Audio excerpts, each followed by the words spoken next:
ville de Sikasso va bientôt accueillir des invités de plus de 20 pays, dont le Burkina Faso, le Sénégal et la Guinée.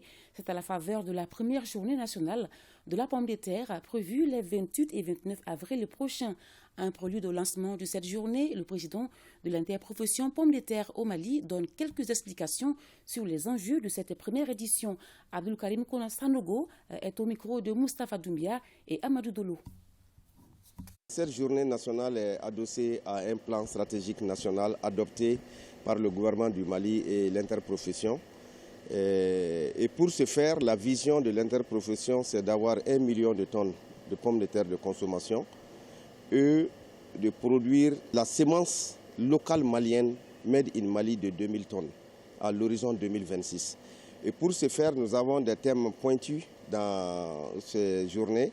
C'est les 28 et 29 avril à Sikasso, où, il faut le dire, Sikasso sera baptisé capitale de la pomme de terre du Mali et de l'espace UEMOA.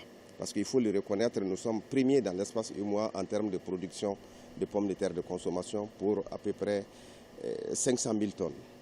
Et les thèmes pointus sont les suivants. Nous avons le premier facteur qui est lié à la multiplication de semences nationales où la semence, comme vous le savez, constitue 40% déjà du rendement. Donc il faut de la semence saine. Et le deuxième enjeu est lié à la conservation qui est capitale parce que nous perdons à peu près 24% de notre production post-récolte chaque année et cela nous coûte à peu près 13 milliards de CFA en termes de coûts de revient. Et le troisième thème pointu, c'est lié au changement climatique. Et le quatrième est transversal, c'est lié à la problématique du financement de la filière et des acteurs en général, parce que sans argent, vraiment rien ne se crée. Au moins 5 pays seront au rendez-vous.